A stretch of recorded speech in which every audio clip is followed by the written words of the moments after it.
All right, so welcome everyone. And this is our last day of the training program on essential skills in astronomy, being organized by Women in Astronomy Working Group of the IAU.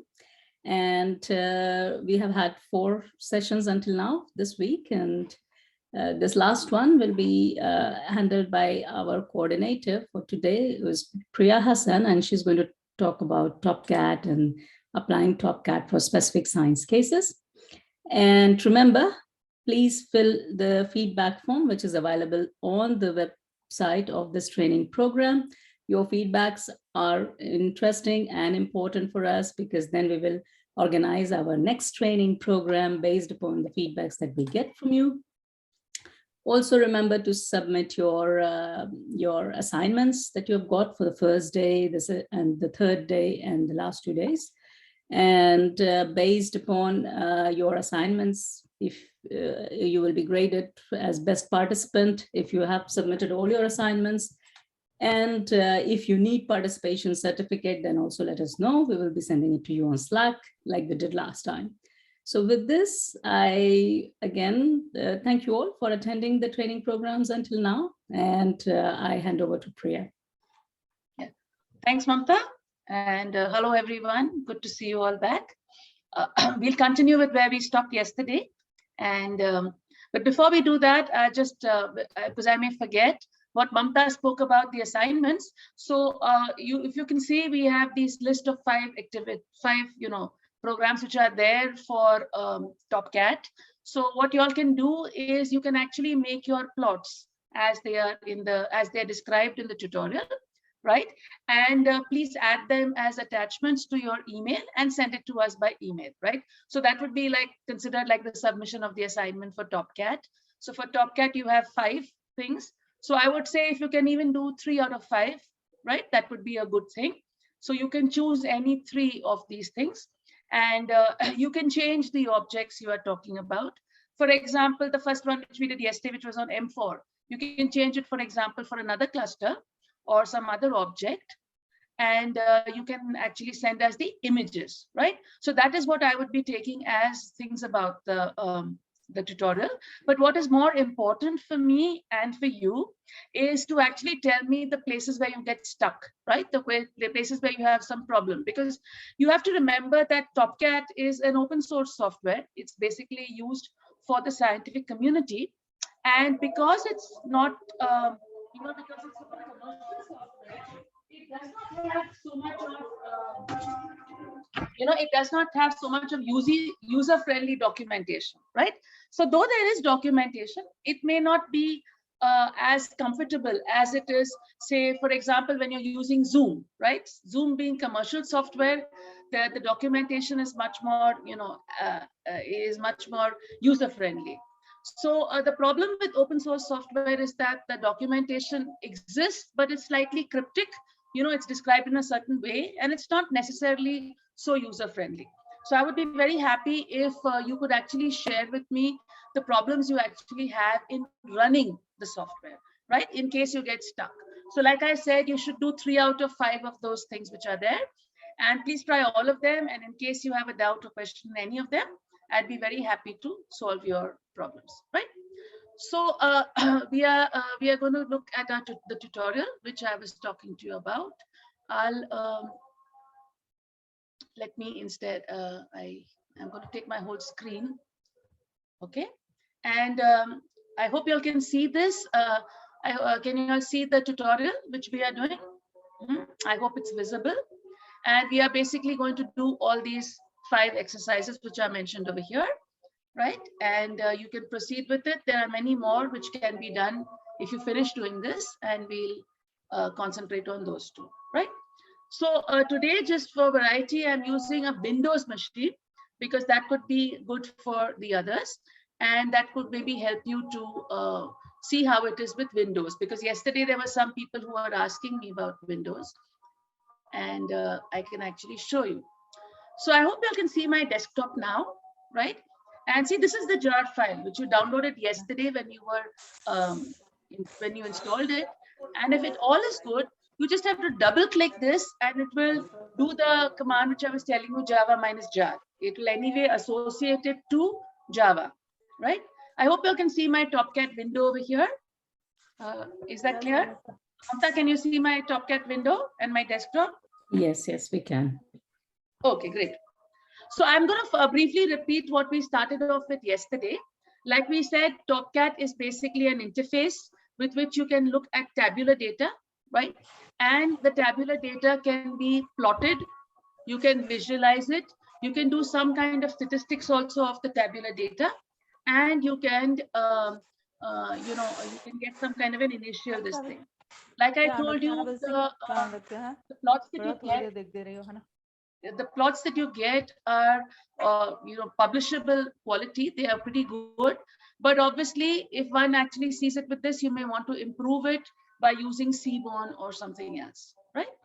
So let's go ahead with this. I'm going to repeat what we did in the first one yesterday, just for people who may have an issue. So TopCat, first of all, like if you remember, I yesterday spoke to you about virtual observatory, right? That is a repository of astronomical data, right? So different sources are there which actually host data of different kinds, right?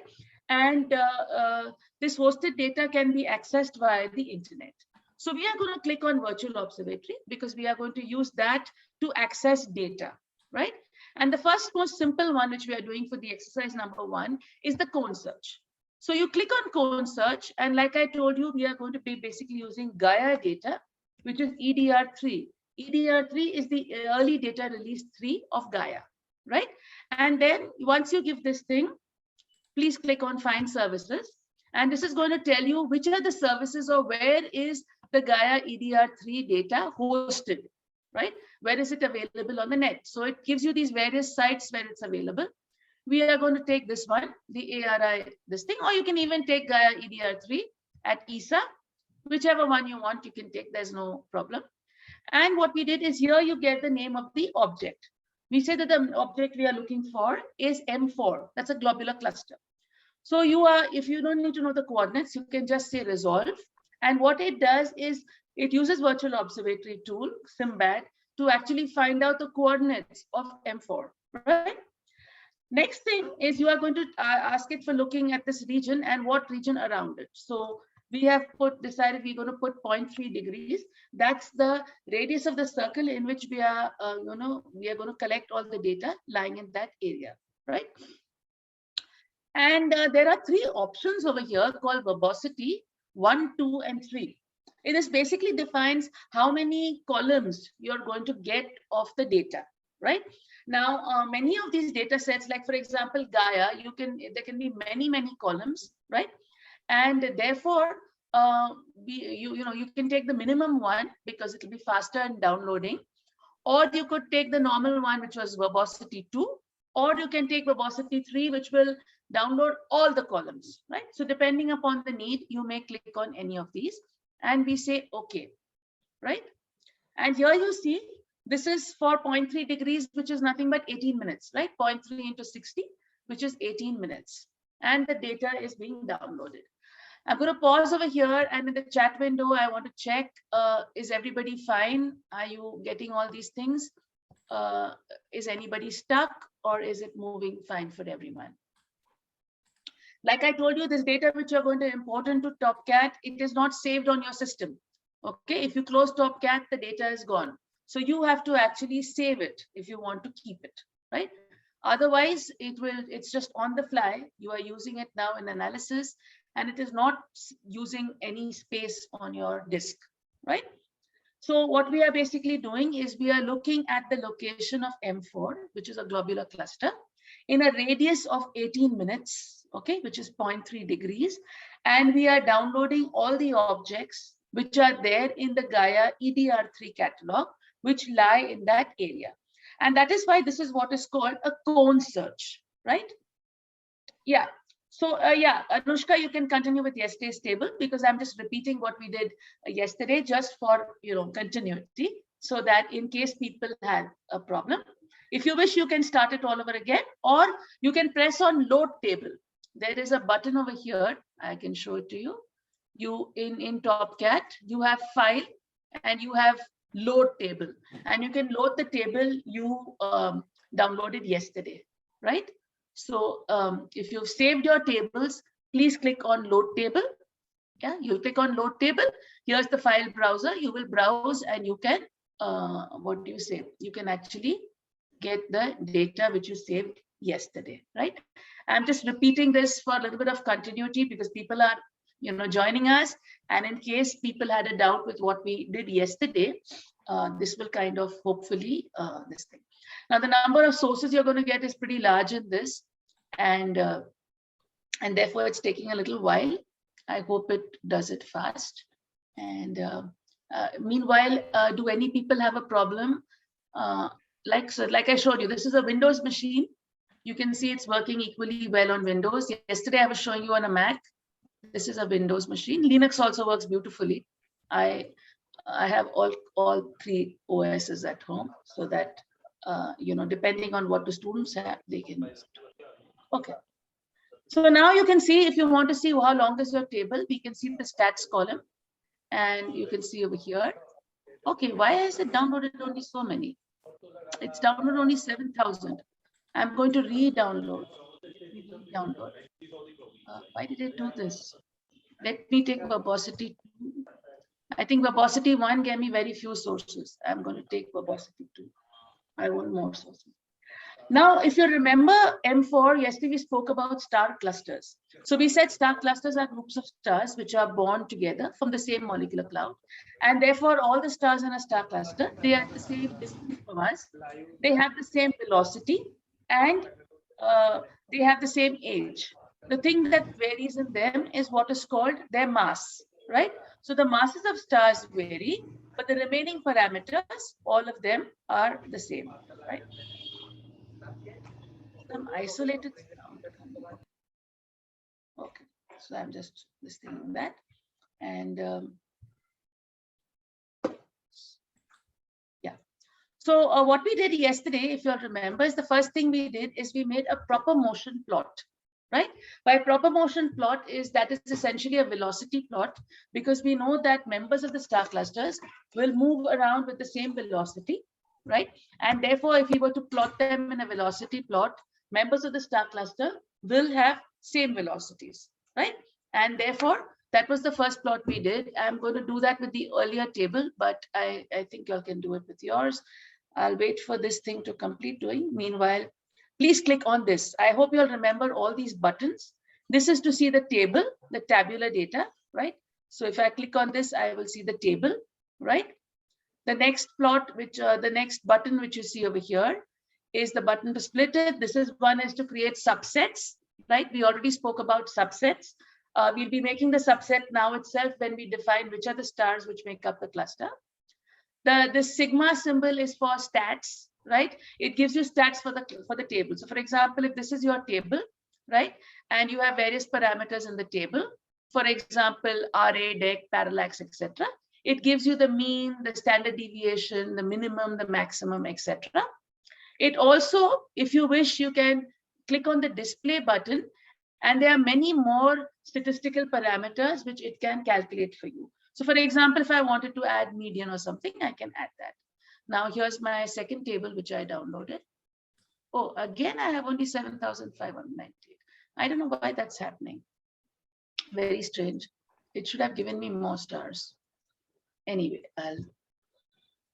we'll worry about that later. Okay, so let's make our first plot. The first plot which we have to make is the one over here, which is the one of proper motion. So what you're going to do is you clicked on plane plot. In the X1, you will put proper motion RA.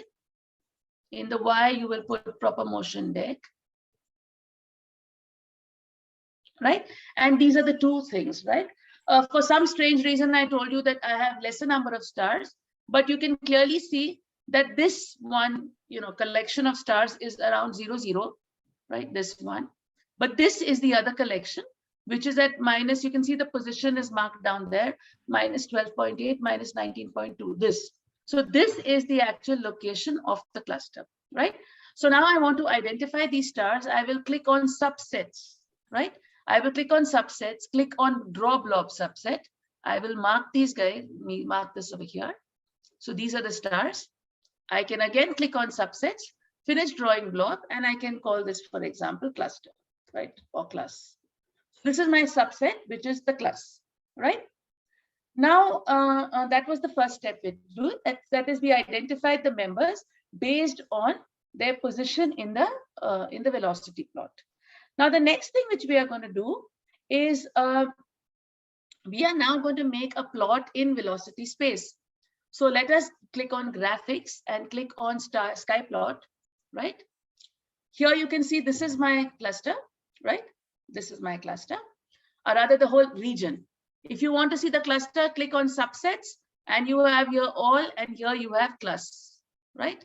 So now class is the stars which we have defined as members, right?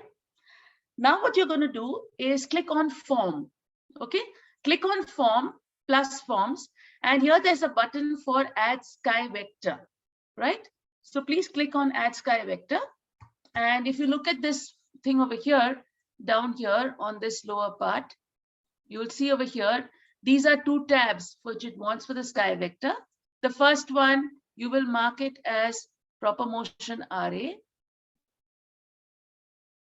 And the other one, you will mark it as proper motion deck. So now what has it done? It has drawn arrows for that, right?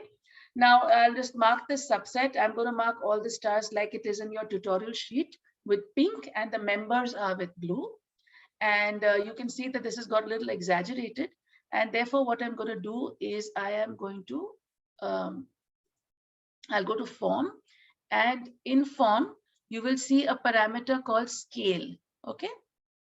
And use the scale parameter to reduce the length of your arrows, right? So reduce the length of your arrows using scale. I hope you all can see. Use the scale button to reduce the length of your arrows, right? Okay. And now what we are going to do is let's zoom in. So if we zoom in, look at this. I'll further reduce the scale, right? I'm further reducing the scale. I'll make this in minutes. No, oh, this become very small then. Okay, yeah. So now here you can see, if you look at this part over here, you can see that these pink stars, right? The blue stars are the members, right? But there are pink stars, which you can see, which are actually in all other different directions, right? So I will show them to you. For example, look at this region. You can see, actually here, if somehow you seem to have more of them are members, there are lesser non-members. Let me just remove the members 1 minute. Let us look at the non-members. Ideally speaking, they should be there in all directions. For some strange reason, I got lesser number of sources, and that's why, okay, yeah, you can see some of them with motions which are away, right? You look at this star, for example, these ones, right, which are not along the members. But typically you will see that the non-members have you know, velocities in all directions. I don't know, there seems to be some problem in the way the data got downloaded, because we seem to have sources, more of them are this, right? But if you see the cluster members, these are typically stars which have a similar motion, while the non-members are the ones which have different kinds of motions, which are not the same as that for cluster members, right? So if I zoom out, you can see very clearly. Let me just go to form and change the scale. And you can see that a lot of these pink stars, right, the other ones which are non-members, they are the ones which actually have, let me do duplicated source. You will see that a lot of these ones, the members are the ones which are these blue arrows, right? And therefore you see we very well identified the members, because all of these have the same direction of motion, right? Which is what we said is what is necessary for cluster members. They all have the same direction of motion because they are born from the same molecular cloud, right? I hope all of you all have managed to get this plot, right? And then the final plot which you need to get is to get the distance or the parallax. So if we make a histogram plot, right? So make a histogram plot, click on histogram. Here I'm going to mark it with parallax. And in subsets, I'm going to not put all, but I'm going to put class. right? That means I only want the cluster members and looking at their parallax, right? So I see Stigrat is asking me what is causing a difference in motion in the non-classified members. Okay, so actually the thing is that members are born from the same molecular cloud, right? So that's why by definition, they have to have the same velocities, right? But in space, there is no reason why when you're looking in cone, right? In a cone, you have all the stars which are in the same certain direction. So some of them are closer to you, some of them are further with you. And there is no reason why all of them have to have the same velocities, right? They may all have their own individual velocities depending on where did those stars come from, right? So therefore, the difference in motion is, in principle, we assume that all stars can have random motion. They can have motion in any direction, right? That is the assumption that stars can have velocity in any direction. But if they are cluster members, then they have to have the same kind of motion, right? And therefore, that's the difference. So now what we want to do is we want to find out the distance to M4. So how we do this? Yesterday we defined parallax. We said that parallax in principle is a measure of distance such that 1 upon parallax is the distance, right? But that is if the parallax is in arc seconds. In Gaia, the data is in milli-arc seconds, 10 power minus 3. And therefore, when we convert it into distances, we have to do 1000 divided by parallax. But first of all, we want to know the parallax or the mean parallax. So one method which I showed you all yesterday is I can use even the stats button. And I can use the stats button and you see class over here. And I can say that for cluster members, the parallax is 0.537, right? So I'll just note that down. It is 0.537, right? 79. So let me say 0.538. But this is one way of doing it. The other one is the histogram which we plotted. I can also fit it to a Gaussian. So we say form, go into forms, add Gaussian, right? And now if you look over here, please look over here on this right-hand panel, you'll see the parameters for the Gaussian fit. And here are the parameters for the Gaussian fit, which you can see mean is 0.5379, again 0.538. So we've got exactly the same value by using the stats, right? As well as by using the Gaussian fit, right? But we also have even the standard deviation, right? Which can give us the error, which we have in this. In this case, the error is coming too large. This is this, it's coming large. Okay, so this is the, so now if I want to find out what is the distance to M4, I actually will use a calculator. And I hope you all can see my screen. Yeah, because I'm sharing my complete desktop. So if you I take 1000 divided by 0.538, right? So I'm taking 1000 divided by the parallax, right? Because the parallax is milli-arc seconds. And I say enter, and you can see it is 1858.7. So this answer will be in parsecs. So that's why I now can say that my distance to M4 is this. I can also look for it like this, and I can say distance to M4 in parsecs.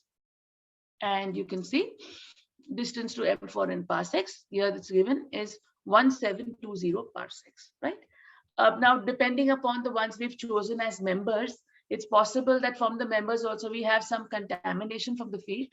But in short, our error bars are similar, in the sense about an error of about 100 parsecs.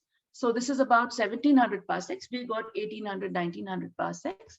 And that is why this is the result of the first exercise, where we are actually finding out the distance to M4.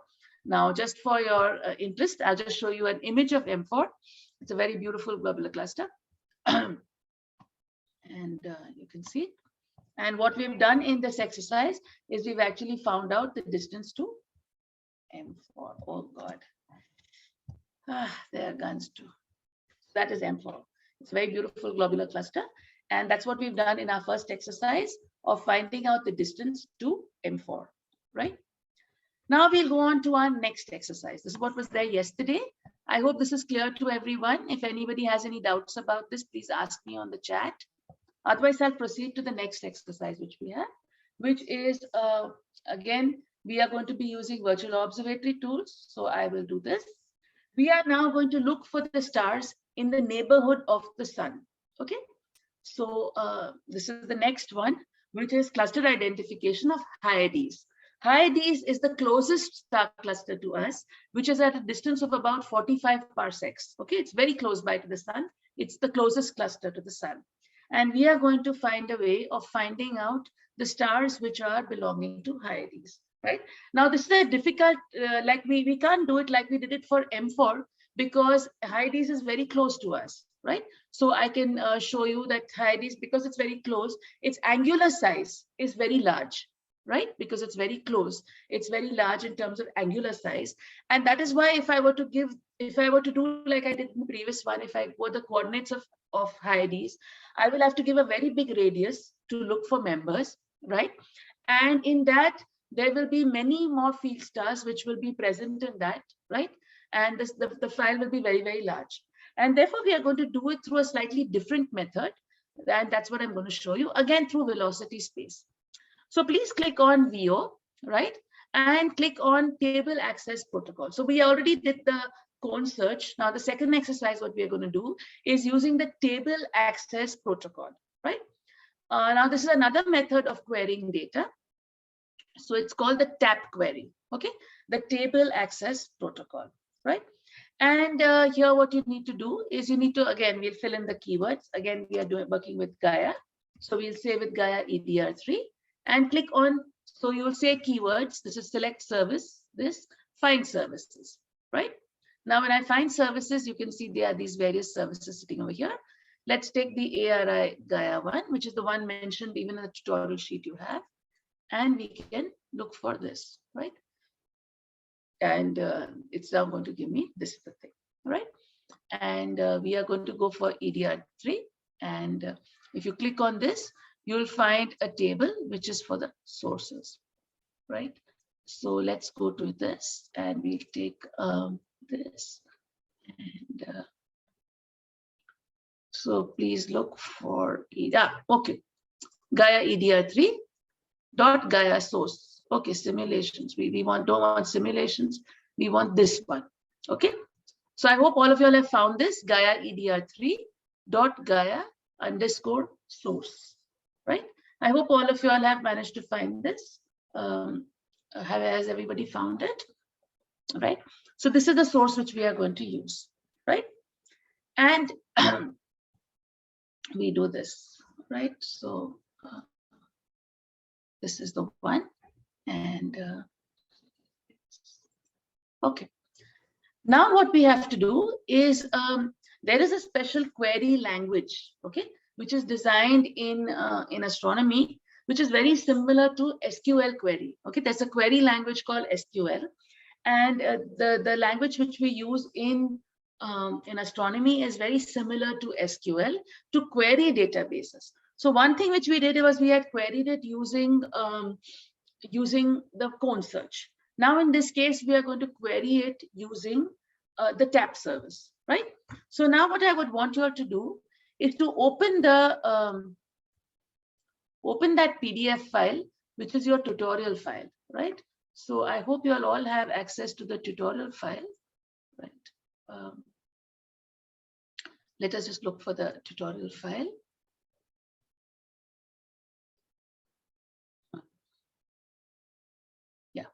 So tctutor.pdf, I hope all of you all have opened this file, right?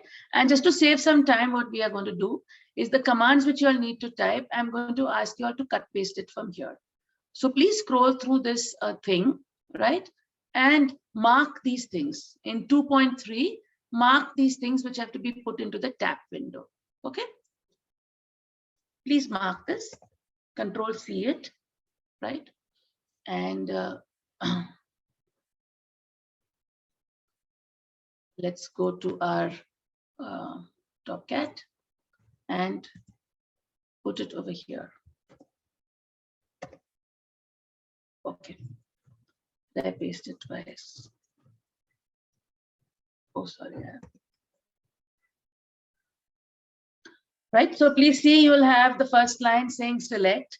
Now let us try to understand what does this query do. So from the database, it is selecting these parameters of the thing, right?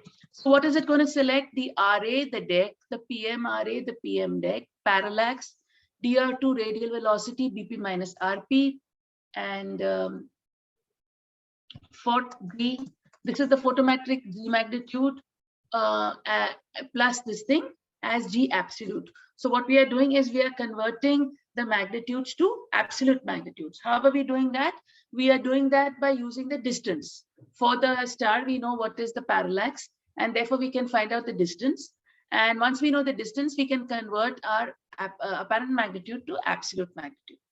So these are all the columns which we are selecting from the data, right? Now the file we are taking it is from Gaia EDR3 gate data source.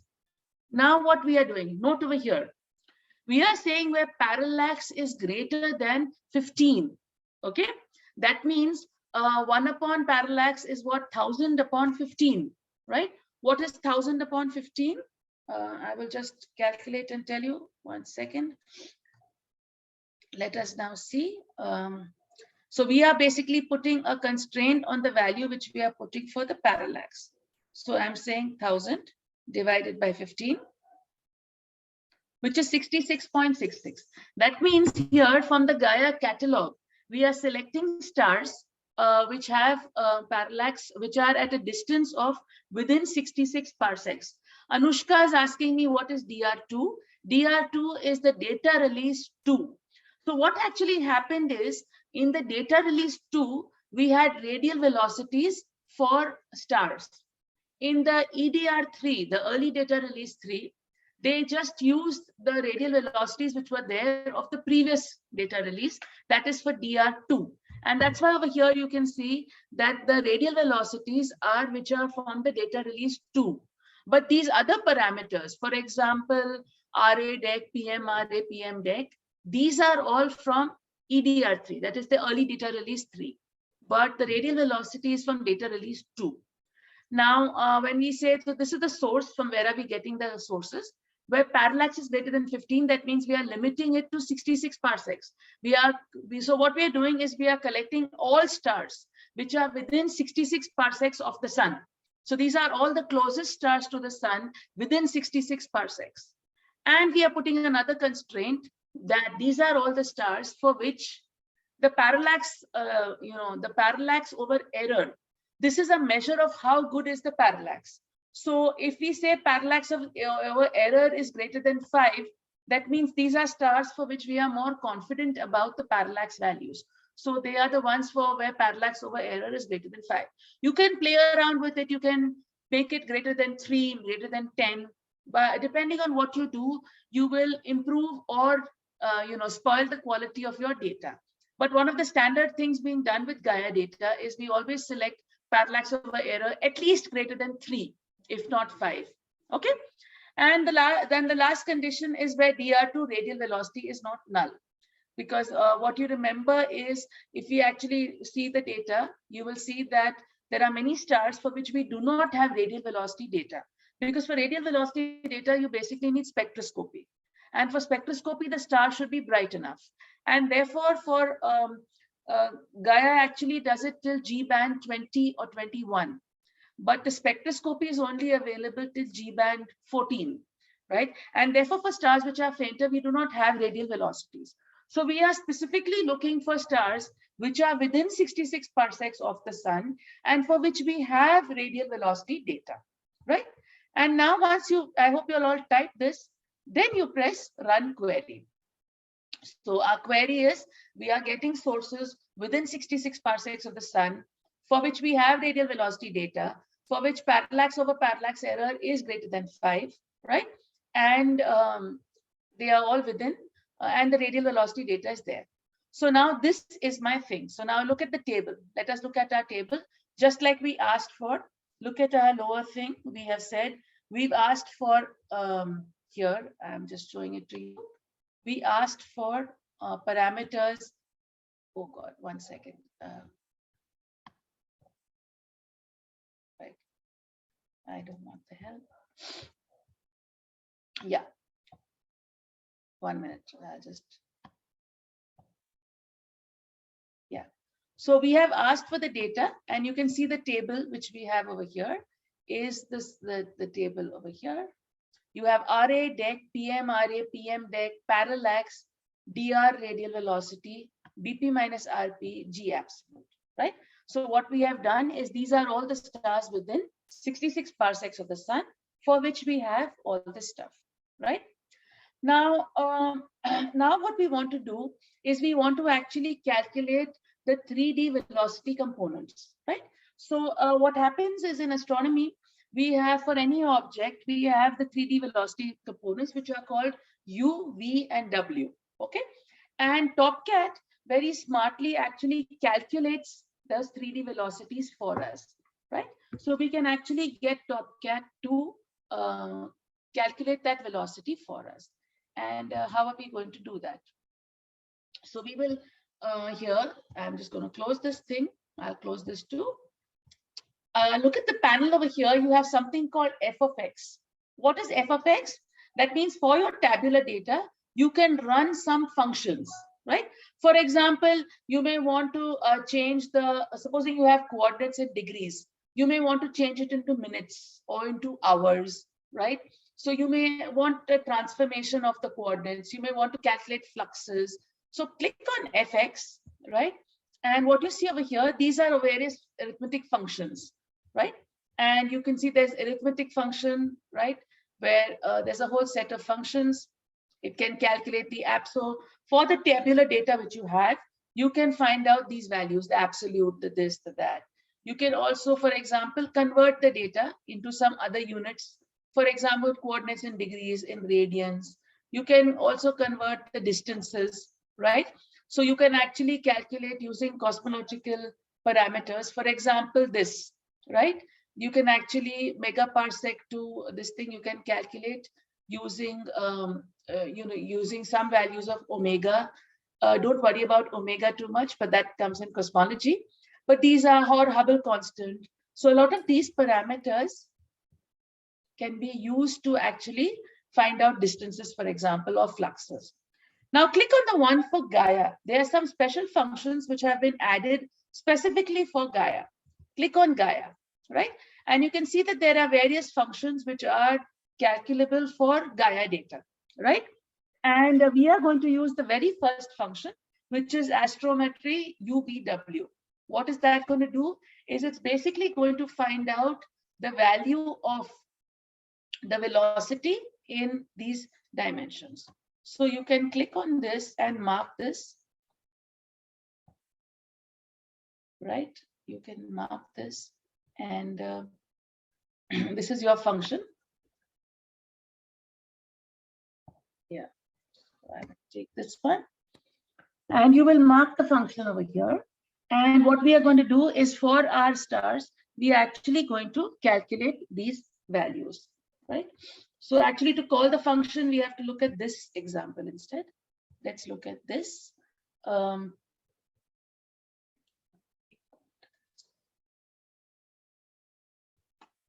This one. Yeah. So choose the second one and choose this, right?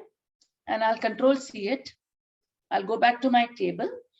And what I'm going to do is here's my table, right? And I'm going to find out these velocities. So I'm going to come up here, right click, okay?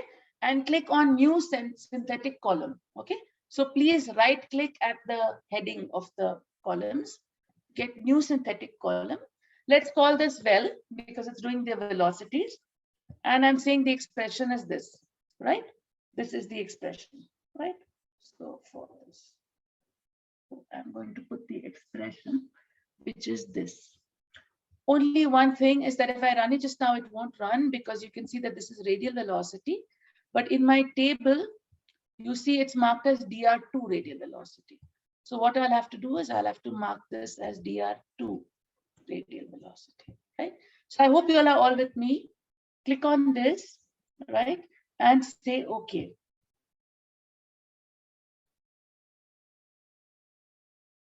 dr2.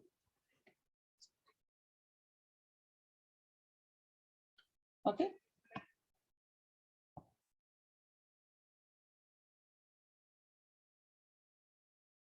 Okay. Is everybody hearing me fine? Right? So what you can see over here is there's an array over here, which is the velocity array, right? You can see it is made up of three components, three parameters. There's this, for example, minus 18 something, 49, minus 22. So this is U, this is V, and this is W, right? And is the connection on or no? Somebody please answer. Can somebody answer me and tell me, is my connection there or no? It's working fine. We can hear you. Okay, no, because the other one got disconnected and that's why. Okay, very good. So they can hear me. Okay, so I hope you have all got this velocity column. Please tell me if somebody has not managed to get this velocity column. Please let me know. Very good, Sigrid. So have you all got this velocity column? Or should I repeat how I did it? Please let me know if you need me to repeat it. I'm looking at the chat window. Please, if you have a problem, tell me. Otherwise, I will proceed. Right. So Yes, what actually happens there is is now a request to repeat. There is a request to repeat the steps. Okay, repeat like 2 steps. Okay, I'll just do that. Just a minute. So I'll just repeat that step. Okay. So what TopCat lets you do is it lets you define certain functions, right? So you remember this is the table which we have, right? But now supposing I want to make some function with these values, right? So let me do, I will hide this column, right? So these were the values which we downloaded. Now supposing I want to do some arithmetic with these values so that I get the, I want to derive something else, right? So I can use this option over here, which is called f of x. Okay. So please click on f of x. Yeah. And these are the functions. Now in the functions, there are many functions listed over here, right? I will just close these. There are many. If you click on that, you'll see many. Please click on the one which says Gaia. Okay. These are specifically functions which are provided for Gaia data. And the second function is what we are going to use. What does the second function do? Astronomy UVW. That means what it's going to do is it's going to use the parallax, it's going to use the proper motion to find out the velocity of stars in the UVW direction. Okay. So this is the 3-component velocity of stars. And that we are going to calculate using this function. For this, the function uses RA, DEC, parallax, PM, RA, PM, DEC, and radial velocities, right? It uses all these functions, all these values. It converts it to required these things. And finally, what it's going to give you is it's going to give you the values in kilometers per second, right? So now we want to run this function. So what you're going to do is from examples, please mark this line. You can type it if you want, but mark it and Control-C it, so that you copy it, right? If you have a problem doing that, you can even just type it, not a problem. So please mark the first one, okay?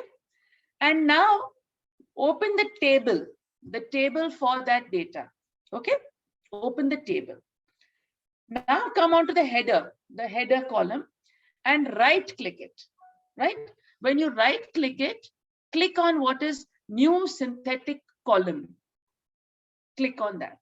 So my new synthetic column is we can have a user-defined column which is going to do calculations. And we are calling this column vel because it's calculating velocities in the 3 directions of U, V, and W. Okay. So here I'm going to put this expression. So you'll say Control-V it, right? So it's using these parameters, but it's using radial velocity.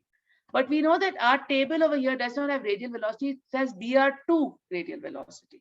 So we have 2 options. Either here in the definition, we change this one to dr2 radial velocity, or I rename this column, right? I can right click it. I can call it replace column, and I can just call this as radial velocity, right? I can do any of the 2, right? So I've done it. I've converted this to radial velocities. I'm putting the synthetic column. I put this over here. I write my expression over here and I say, okay. right? So now it calculates for me the velocity, right? And if you look at the velocity, you can see it's in the form of an array, which has basically 3 parameters in it. See, the first one is -18, 49, -22. So this is the u velocity, the v velocity, and the w velocity, right? These are the 3 velocity in the 3 components, right? And now what we are going to do is a very simple exercise, is you are just going to plot this in velocity space. So all you need to do is click on graphics, click on cube plot, right? And what we are going to do is here, over here, the X, Y, Z are the 3 components of the array. So we are going to call this as vel 0. Sorry, 0 is the first component. The second one is vel 1. And the third one is,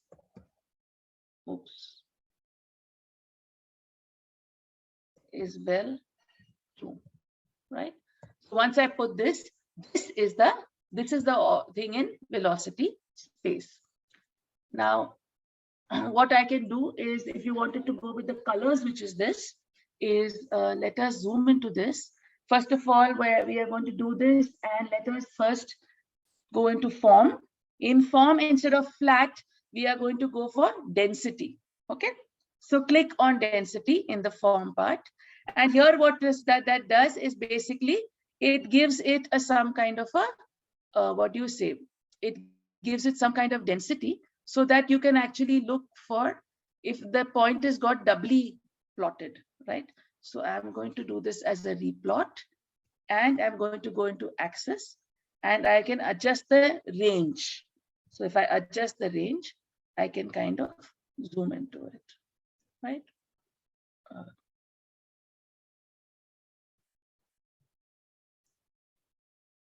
This is in the X direction.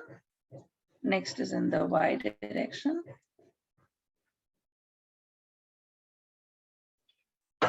Right? And then I'm going to go in the Z direction. If you want this to look similar to the plot we have over here, please go into this, and in form, you have something called density shader, right? So this one is blacker. You can change it to whatever you want, right? And here what you can do is you can use this to actually see over densities, right? That's what we are actually doing. So what is this? Okay. So I can replot it and rescale it. I'm just going to pause for 2 minutes. Please, everybody just try doing this. I'll just come in 2 minutes, okay? Please see if you can get this or no, but you should get this over density point, which I can show you over here. You can see this point, which is an over density, right?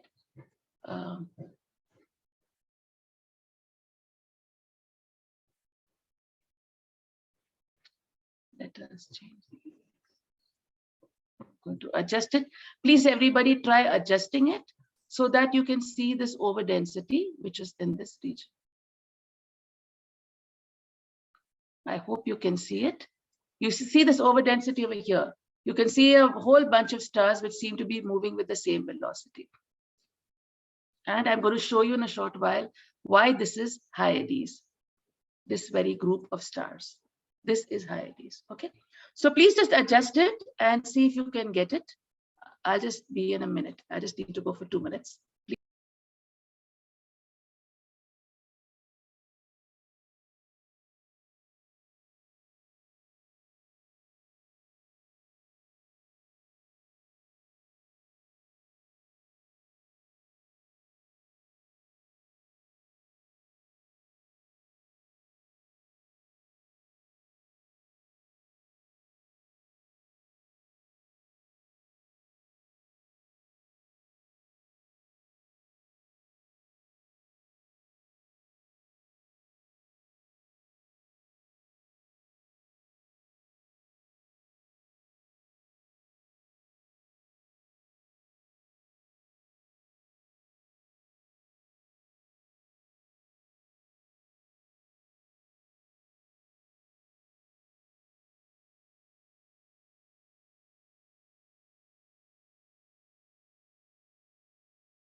I'm sorry, I'm back. Please let me know in the chat whether you all have been managed to get this thing or no. Okay. What you need to do is you need to see this clump. Okay. You need to be able to see this clump. You see this over density of stars over here, this one, right? This is the one that you need to be able to identify. Okay, Nimi, should I repeat from which stage? Okay, I'll just repeat it from the beginning. Okay. I hope all of you all have managed to get the data. Have you all got the data set? So do I need to repeat the TAP protocol? Please let me know if you all have the table, the data. I'll just, so your data, the file should be 25,303 stars. Have you all got the, everybody has the data file? I hope everybody has downloaded the data file. Is that there? Yeah, density shader, yeah. So with density shader, you can just artificially change your colors, maybe, right? So Rogers, if you want to check, do you have the data file? Just click on the data file, put on stats and see, do you have your 25,303 stars? Do you have them? Everybody has those stars? I hope you all have the table, right? The next step is the function. Everybody's got the function, right? That means you have the velocity column, the column which we created for velocities. I hope everybody has that. Does everybody have the velocity column? Please let me know if you have a problem. Okay, you just need me to repeat the cube plot. Okay, very simple. So what we are now going to do is to repeat the cube plot. Click on graphics. Okay, and there is the cube plot over here, right? So please, everybody, graphics, cube plot. So we'll do graphics and cube plot. Here's the cube plot, right? Now we here mark the data set. This is the same data size which here. And what we want in X, Y, Z columns is the velocity vectors, right? So the velocity vector, which we saw in the table, if you saw, it was an array which had 3 values in it. So it is called vel. We've called the column vel. The first object is vel 0, right? The second one is vel 1, right? And the third one, which we have, is vel 2, right? So what is this? This is my u velocity, v velocity, and w velocity. So this is my velocities. I hope everybody has marked this correctly. So you'll do vel 0, vel 1, vel 2, right? I hope people are managing that. Yeah. Is that fine? Please stop me if you're having a problem with this. All we are doing is we are plotting the velocities in 3-dimensional space. Okay. Okay, very good. Very good, Femida. Okay. So then you press enter, and this is my plot, right? Okay.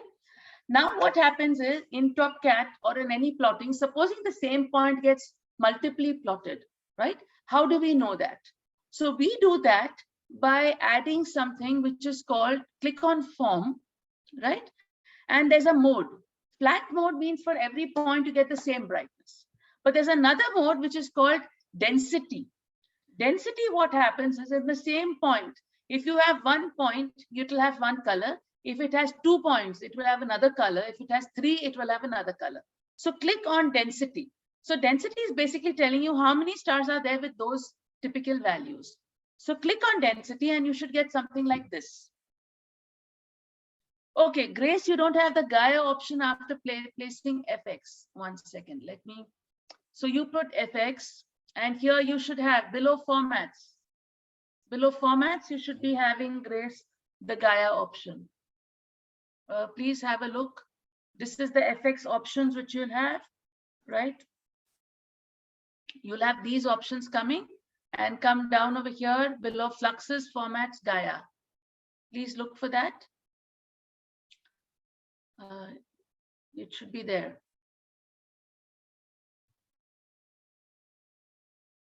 Grace, can you check if it's there or not there?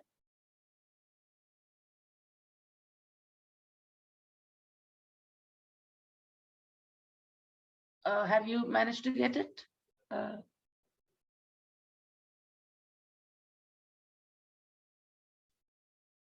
No. Okay. Do you want to share your screen and show us what you have? 1 second. I'll just check the time.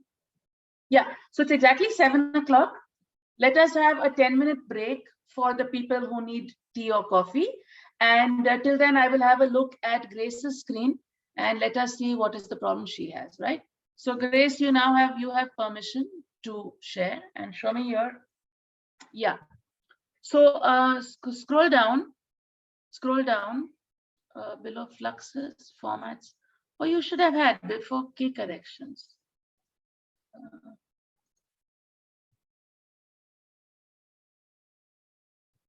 Let me just look at mine. See, this is what my screen looks like. Below fluxes, you have formats. Oh, there's K corrections. So when did you download your TopCat? This is the latest version of TopCat. Is it new or is it old?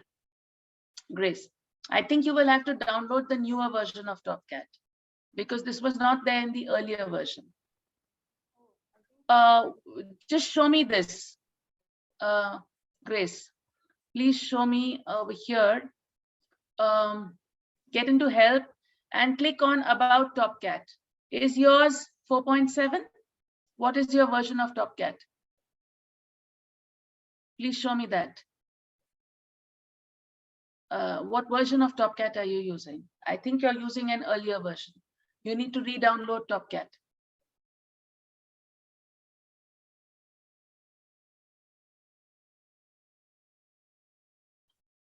Because this is in a newer version.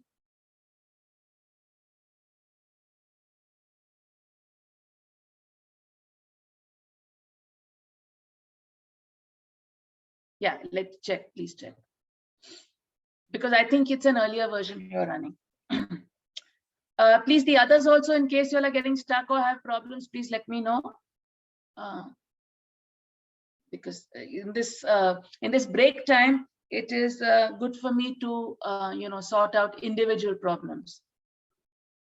If individually you all are having a problem, we can sort that out now.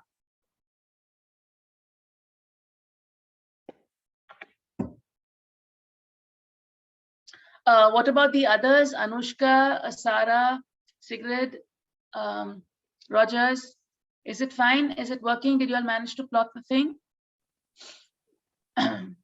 Is it fine? So what's the latest version of TopCat we should have?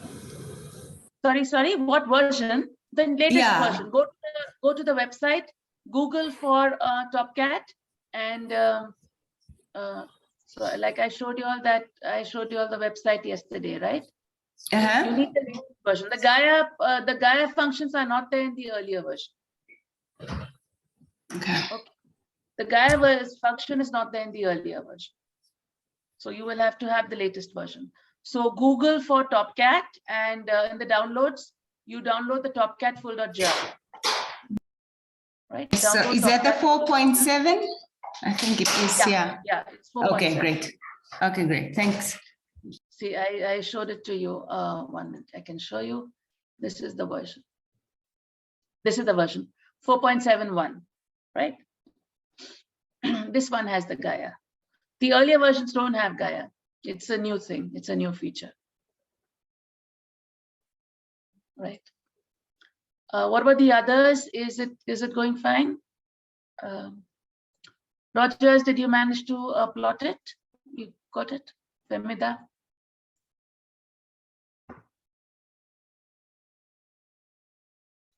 Please have a look and tell me if you managed to get that plot which I showed you, right? Please see if you got this plot. This is the plot in velocity space. So you change the density and change the density shader.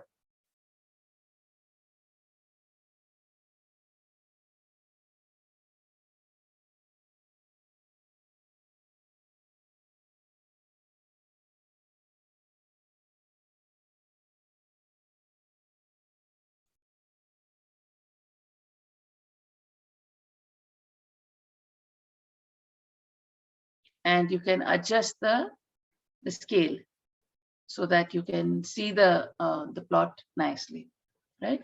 So all I'm doing is I'm clicking on range and adjusting the scale.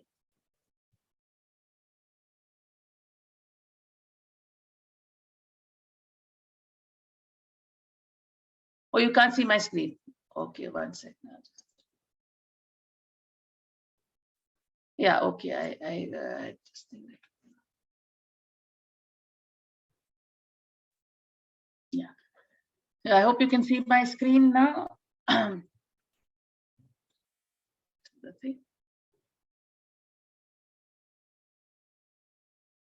Yeah. So please, everybody, just see if you all can get this plot. Okay. We'll pause for. I will just return. Please have a look and see if you all are getting this plot. Okay.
Mine didn't go. Mine is fine.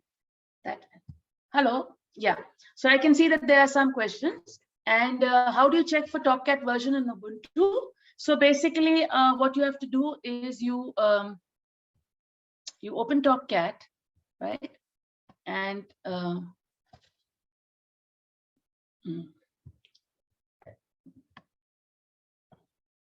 you open TopCat, and where you have help, right? Under that, there is a part called About TopCat, and that'll give you the ID. Okay. 1 minute. I just need to find the TopCat window.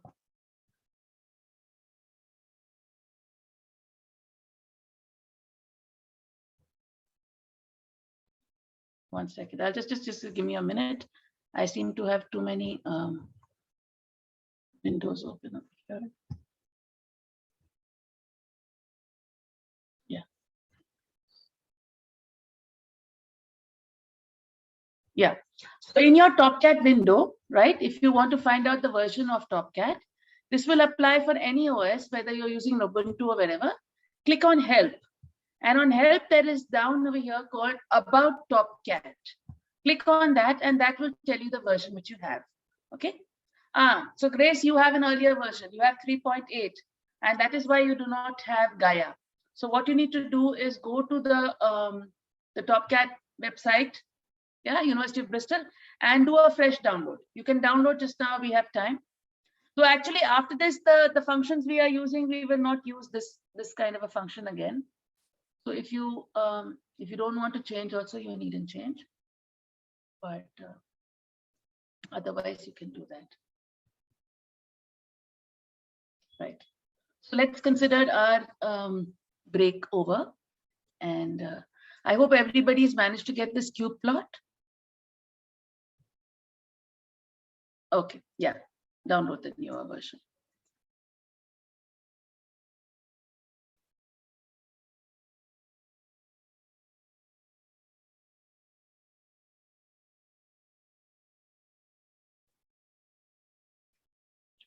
Should I repeat this cube plot, or has everybody managed to plot it?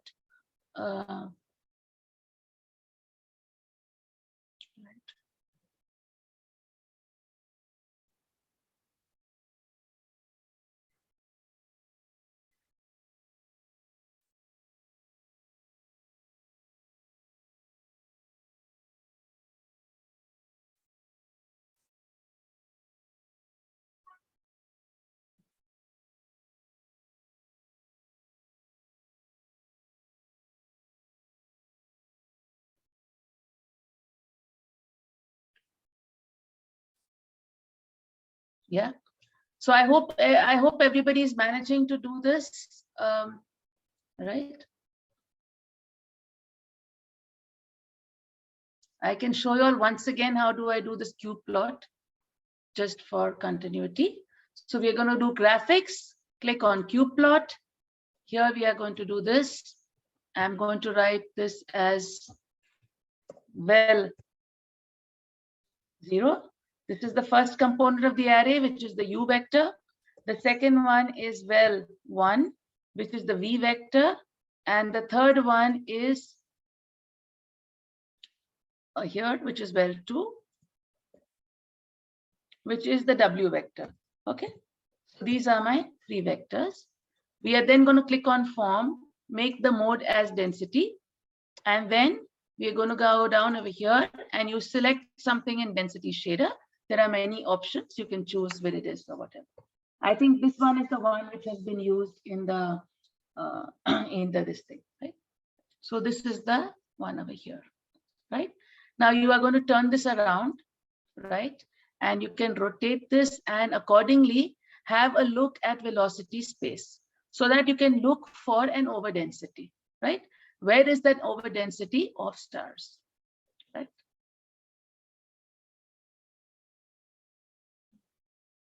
We will identify the overdensity. So the positions you can see over here, these are the positions. Right. So I hope this is clear to everyone. Yeah, Anushka, let me see your cube plot.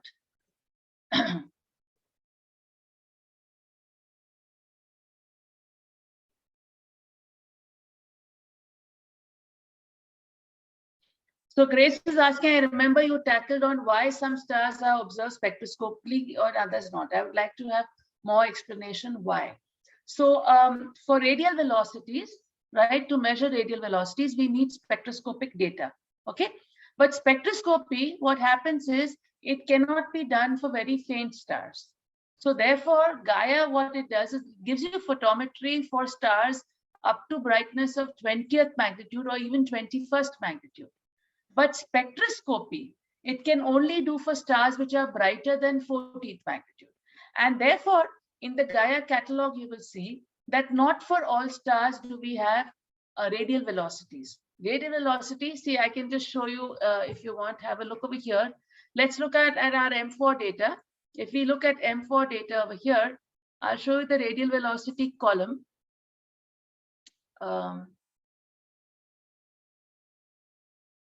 Have a look at the radial, yeah, these are the radial velocity column. And you can see that for a large number of stars, you do not have values for radial velocities. And that's essentially because these are stars which are not very bright. So for example, if you look over here, you can see the brightness. For example, in the red band, this star is 15th magnitude. And therefore, if you look over here, there's no radial velocity data, right? And similarly over here, you can see this is the column which is for radial velocities. You can see there are a large number of these stars. We do not have radial velocity data. For radial velocity, the star has to be bright. So for example, look at this star. Here I have radial velocity data, and look at the brightness of the star. We come over here. You can see it's a 12th magnitude star, 12.8. So that's what I was telling you, that the stars need to be brighter than 14th magnitude so that we have spectroscopic data. So this star is 12.8 magnitude, and hence we have radial velocity data. But for example, for other stars, which are fainter than that, you can see all these stars. For a very big chunk, we do not have radial velocity data. You can also see that over here, if I do show you the stats, if I show you in the stats column, right? Let us look for radial velocity. Here, look at radial velocity over here, this thing. And if you look over here, your total number of you only 52 stars have radial velocity data, right? This only 52 stars have radial velocity data, while the total number of stars in this catalog, which you have, is 4559, right? These are the cluster stars, 4,559. But of the 4,559 stars, only 52 stars have radial velocity data, right? So radial velocity data is only there for the brighter stars, not for the fainter ones. I hope that answers your question, Grace. Okay. And YB, let's look at your Q plot. Okay, this is Anushka's. Let us open it.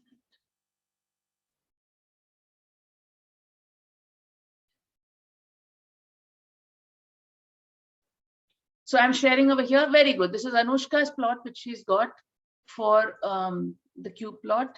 Looks good. Now this point, which you see over here, you can see this upper point where there is an overdensity of stars. This is essentially what is Hyades. I hope you all can see it nicely where this upper point, right? This darker point where you see an overdensity of stars. This is the Hyades cluster, right? So now what you need to do, is you need to mark those stars, right? So let us look at this thing. Where's my Q plot? Here's my Q plot. This is my Q plot, and I'm going to mark these stars, right? So I will mark these stars. Let me look at that. Okay. Let me look at those stars. Let us mark it. We mark these over here. And this is the subset which I'm going to call Hyades, right? This I will mark as Hyades. And now what I can do is I will go back to TopCat, and through the stats, I can actually look at the stats for Hyades. And if we look over here, you can see the parallax of this blob is 22.96, the mean value, 22.96. And therefore, if I want the distance to Hyades, it will be here. I'll show it to you. And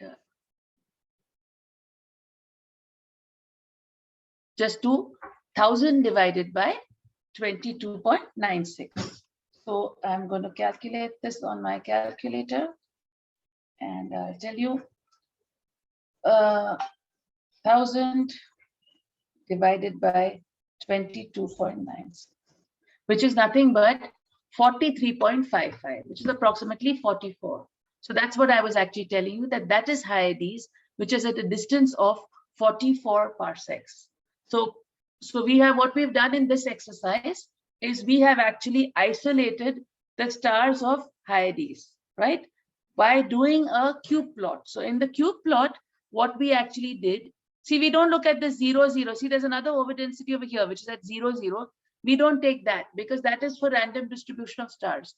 We take this lower overdensity, mark those stars, find out the average value of the parallax, and that is 22 point something you'll get. We got 22.96 or 23.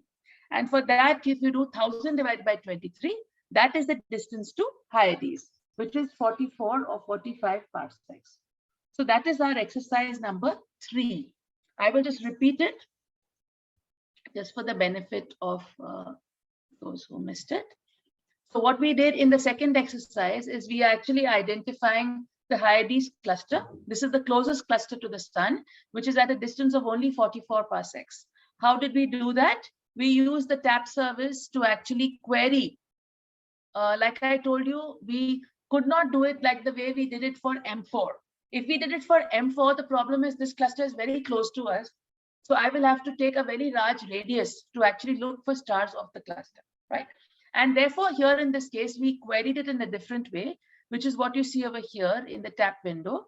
We queried it to get the values for all stars which have a parallax greater than 15, which means that these are all stars closer than 66 parsecs from the sun. And with the parallax over A is greater than 5, and the radial velocity value is not null. Using this, we actually got us data, which was about 25,000 stars, 25,303 to be specific. We used the function fx to actually calculate the UVW velocities of the stars, right? Which is basically the spatial velocities of the stars in the neighborhood of the sun, right? So that's what we did. And then what we did is when we made this cube plot, this is the overdensity. You look at this blue, dark blue point over here. This is Hyades. You mark these stars, and for them, you can find out their parallax. And with their parallax, you do 1000 by parallax, and you can get the value of this. So we can also plot it like this in the sense of, I'll go back to this, and we can plot it like this in the sense we will take, if you want to see the thing, you can do graphics and do sky plot. And here in the sky plot option, what you can do is, these are the sky plot for this. I'm going to slightly adjust the size of this plot. What you need to do is change this, this thing. Go to projection, right? Go to projection. In projection, go in for ATCOF, this one. And here what we do is we actually click on this thing. And this is our thing. We are doing the subsets. We do all and Hyades. So all, as per the book, I think it is with pink and Hyades. No, this is not come proper. Okay. So with that, we get a kind of a plot like we got this thing. Yeah, so Femida, very good. You got parallax equal to 22.7. And therefore, for your value, what you get is therefore distance will be equal to 1000 divided by 22.7, right? And that will be the distance to Hyades, okay? Which is this thing. It is different because we just manually marked, right? The stars which actually make up Hyades. We did not put a condition. Had we put it like, remember yesterday when I was showing you subsets, I can put a value over here and here I can specify what is the value. In that case, you can get a slightly different value. But in this case, since we just marked it, so obviously yours and mine, we have a slight difference, but not very different because even 1000 divided by 22.7, I will show you the value, is coming up to be something like 44, right? So that is equal to 44, which is quite similar to what I also got, right? So that's fine. That's fine. What we've done is we have looked for a cluster in the neighborhood of the sun. It's very difficult to actually look for clusters which are so close to the sun. And with that, we've got this value. The final step, what we can do is we can actually do this to plot the HR diagram, right? And we can plot the HR diagram for this thing. How will we plot the HR diagram? For the HR diagram, I'm going to, on the x-axis, I'm going to take BP minus RP. And on the y-axis, I'm going to take G absolute, right? The axis, you have to do a Y flip. We are going to flip it on the y-axis. And I will also mark the subset for IDs, right? So this is like the plot which you see in the notes where you actually get IDs, right? So this is the second exercise. Do we have any questions or do we proceed? It is getting a little heavy. Yeah, so Rogers, if you have 1.48, that's fine. Your distance is 1000 by that. And that's it. Like I said, everybody's going to get a slight variation because we are just marking and doing it, right? And therefore, there is a slight difference, right? Yeah. So anything, I think all values between 21, 22 to 27, everything is fine. right? Those are the approximate errors we are going to get in doing it, right? Okay. Should I proceed with step number 3, or do we have doubts? I'm looking at the chat window. In case you have doubts, please ask me. Otherwise, I will proceed to the third exercise. We just managed to do the third one. I don't think we managed to do all 5. We just do the third one. Go ahead. Okay, thank you. So let's go ahead. Now, in the third exercise, what we are going to do using TopCat, we are actually going to use HST data, Hubble Space Telescope data, and we will cross-match that with Gaia. Now, often what we do in astronomy is we always cross-match data. We cross-match data because, for example, you want to know the brightness of the object, for example, in optical wavelengths, in X-ray wavelengths, in near-infrared wavelengths, in various wavelengths, right? It could be wavelengths, or, for example, in this case, we are doing it for HST data.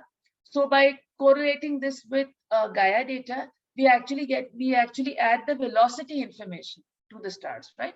Otherwise, for the stars, with Hubble data, we do not have velocity information. But now with Gaia, we actually have velocity data for Hubble, right? For Hubble objects also. So this exercise we are going to do is we are actually going to look at a cluster, another cluster.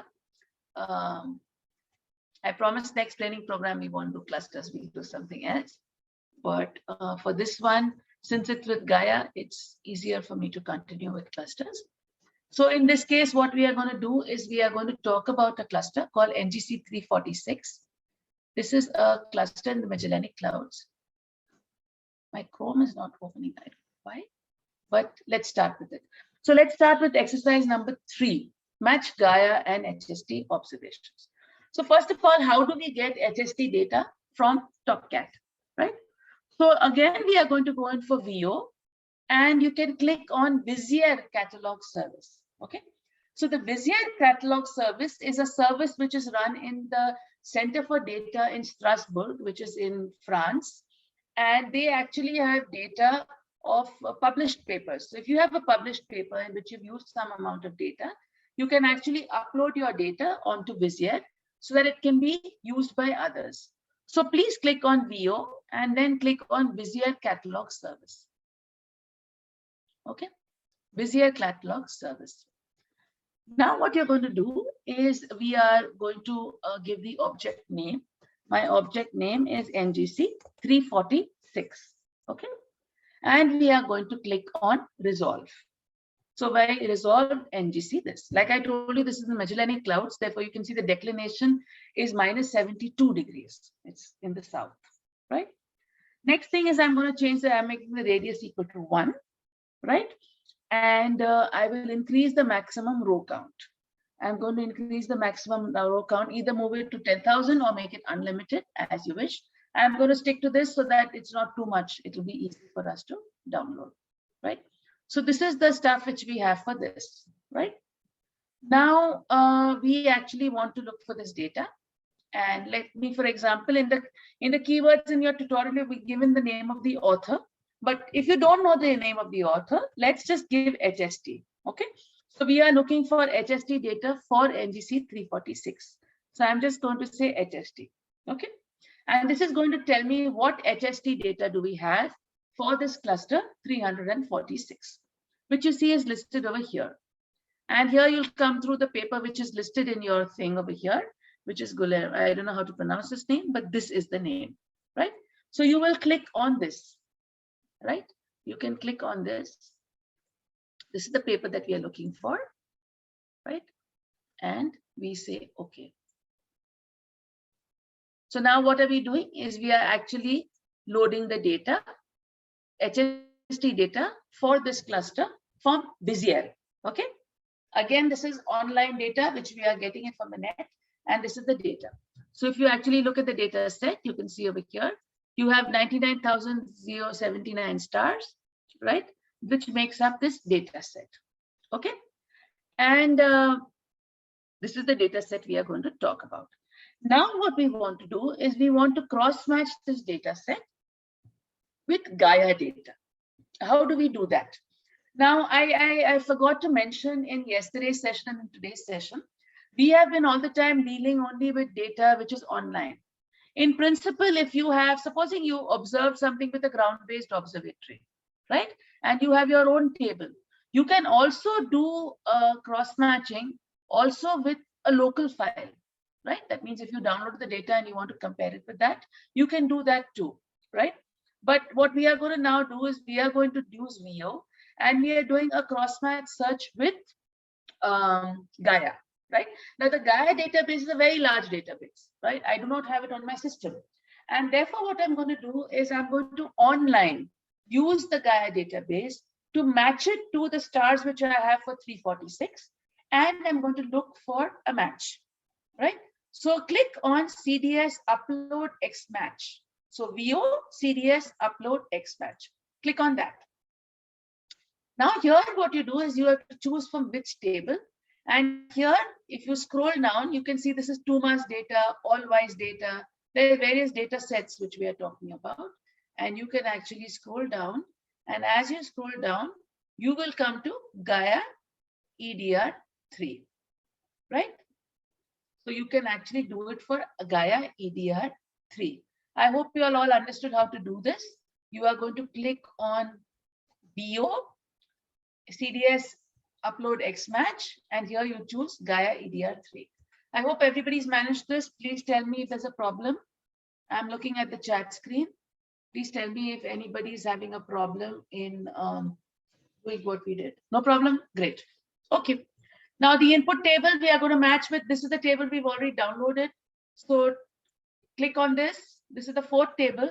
Your table should look something like this: JAPJS 166 549 table 2, right?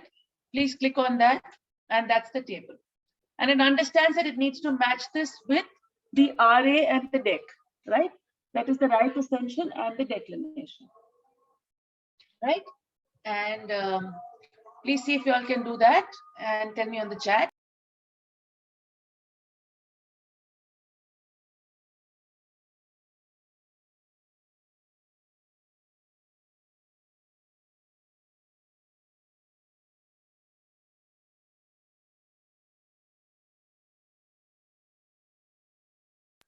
Okay, so here it's understood that it has to match this with the RA DEC, right? And it's going to search for a match within a radius of 1 arc second, right? Within a radius of 1 arc second, it's going to look for it. Please change the find mode from best, change it to all. So it's basically going to look for all stars which are within 1 arc seconds of the stars, right? Please understand that the number of sources, we are actually going to see that very soon, that how do you actually see this, right? So I hope you all have put this on table 2, RA DEC, and find mode will be all. That means it's going to look for all stars which are within 1 arc second radius of that, of the EDR3 sources, right? It's going to look for that. So the local table is what we have, and click on go.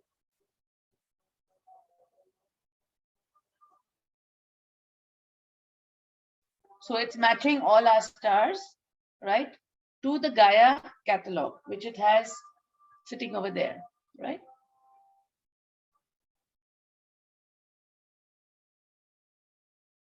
Very good. So it has created a new table, which is the cross match of this. So if you actually look, this is the cross match table. If you look at the table, you'll see that these entries, these are the entries which are from the HST data, which has V magnitude and I magnitude, HST data, right? And then here, what you see, this is from the Gaia data. The Gaia has RA error, DEC error, parallax, proper motion, RA proper motion, DEC, various parameters, right?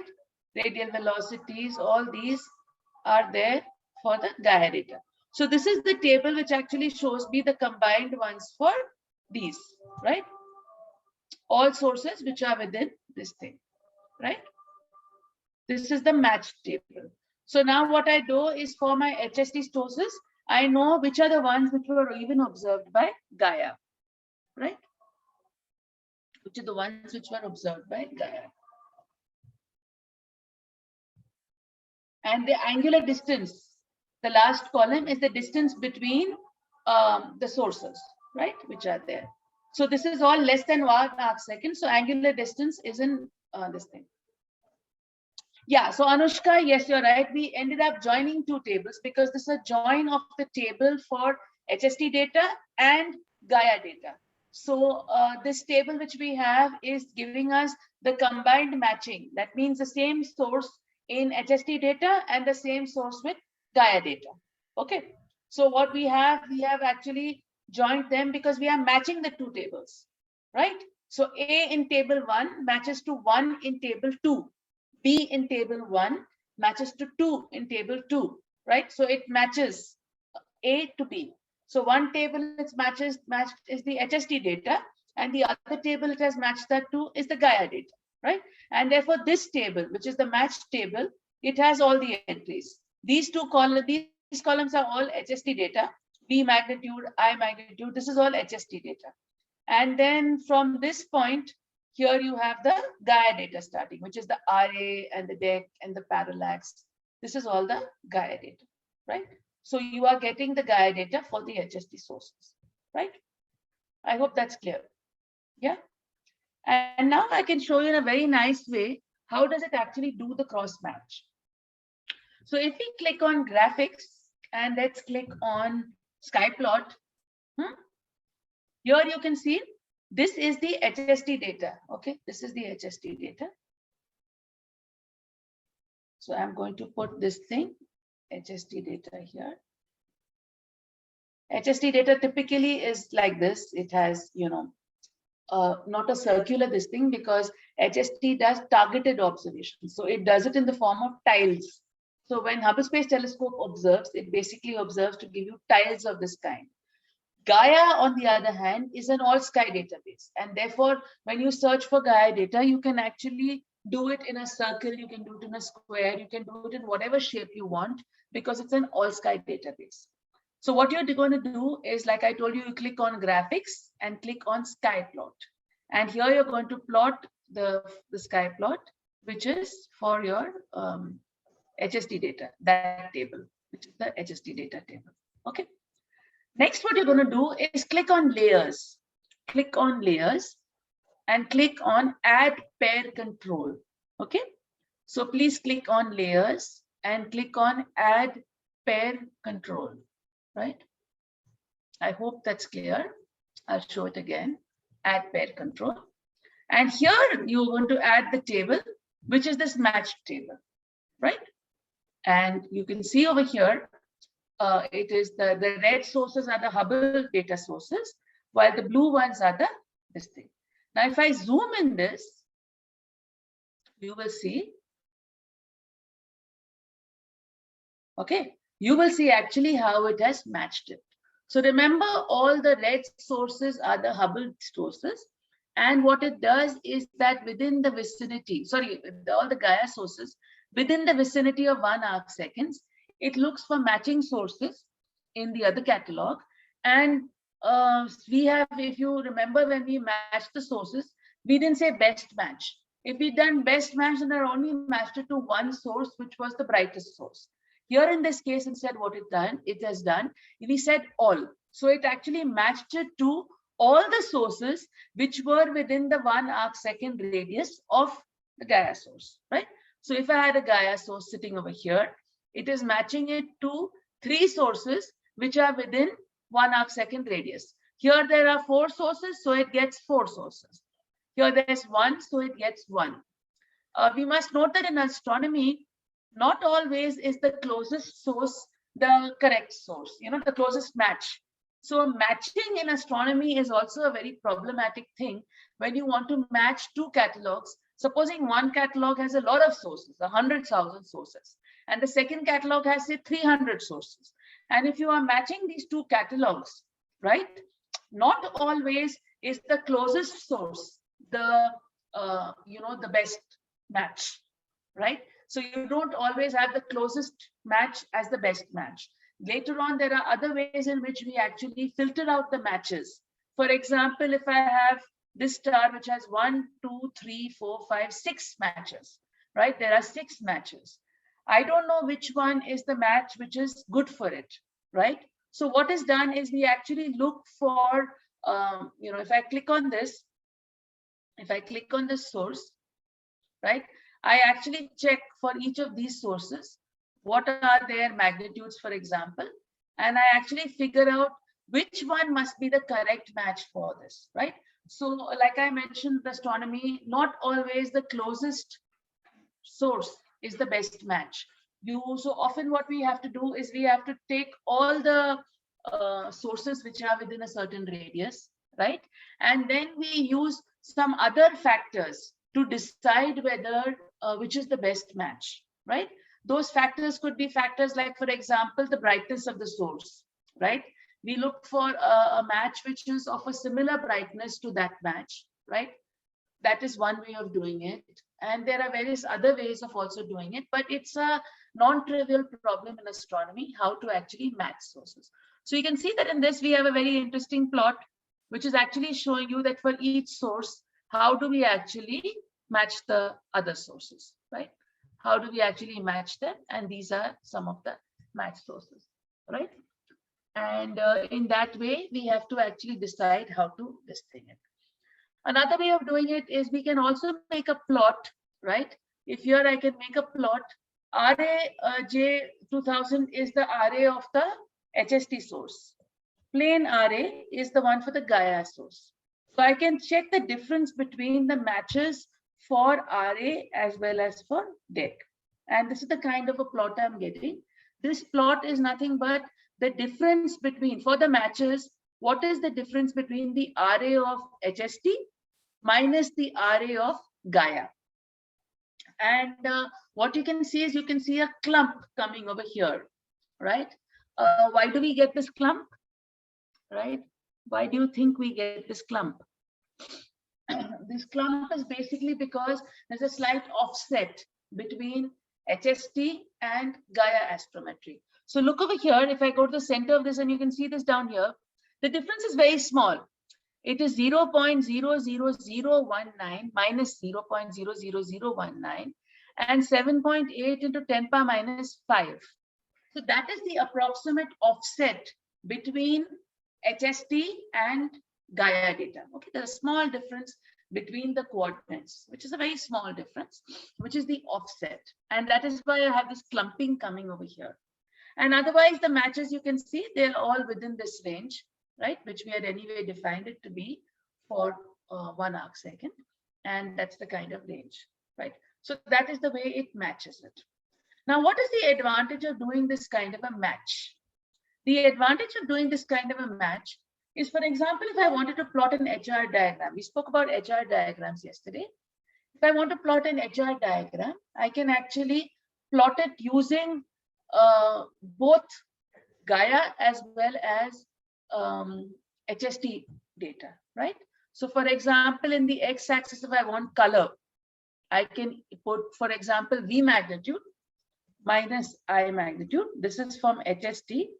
And on the y-axis, I can plot that versus, for example, Gaia magnitudes. For example, I can plot it versus for G main mag, right? So in this way, I plotted this for this. I can plot it. For the HR diagram, we have to remember that we need to flip the y-axis. So I'm going to do a flip for the y-axis. Right? And I can actually plot it like this. I can plot it with, I can also use the Gaia matching to even do a proper motion plot, right? That means if I plot it over here, I can use this file to actually plot proper motion array versus proper motion DEC, right? And you can see over here, this is the clump which I'm getting, which is approximately the location of the cluster. That means these are stars which are moving together. So I can even make a blob and call this the class, right? Which I can then look at in my, this is my diagram for, you see the data, the cluster data, etc. Okay, this one is the difference, so not very important, but I can see it for the,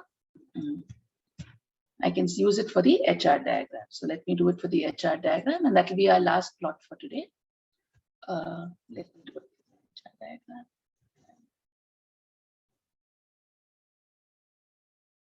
One sec. So here I'll do it over here, and I'll do the mag minus IMAG. So what I've done is I've actually used the Gaia data to kinematically identify members and get it like this, right? So I'll take it flip. Right. So here you can see is I'm getting the cluster members. On the whole, there's very little field star contamination for the simple reason that this cluster is very far away from us, and therefore the distance also we can find it out. It's very far away from us, and therefore most of the stars in this data set, they are all members. They are, many of them are members. I can also make a plot of the parallax, right? And I'll do a plot of parallax, right? And form, I can get the Gaussian. From the Gaussian, I'll do that for the subset, right? And I get this for this. Here. So if we come over here, let us look. And we can come over here, and here is the mean value. Actually, you're getting something like small. This is not coming fine. Take it better. Let's see what it is.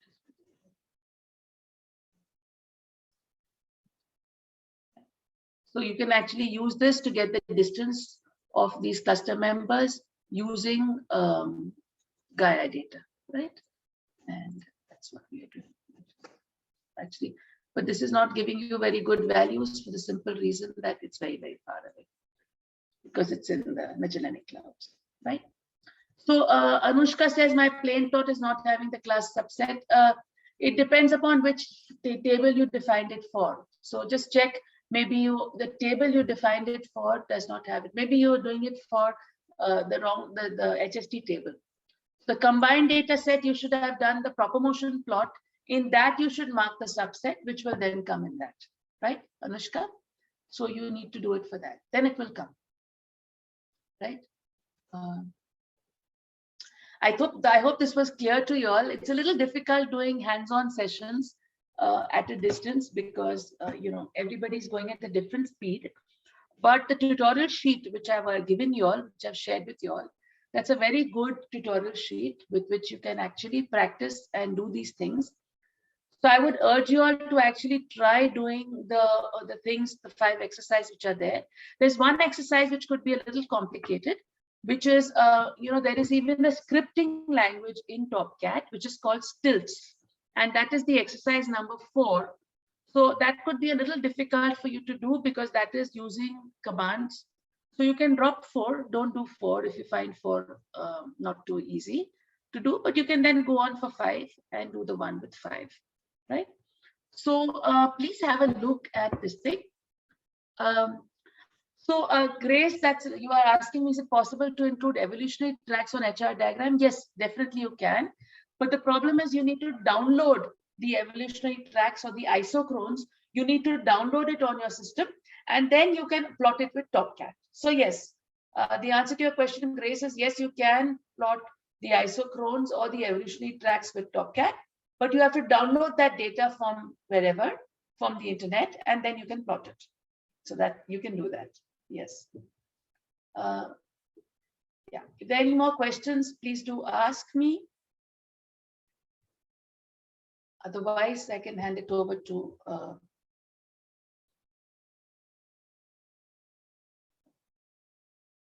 Mamta. Mamta, are you there? Yes, I'm there. Yes. Yeah, okay. Yeah, Yeah, so we so- have 10 minutes in hand.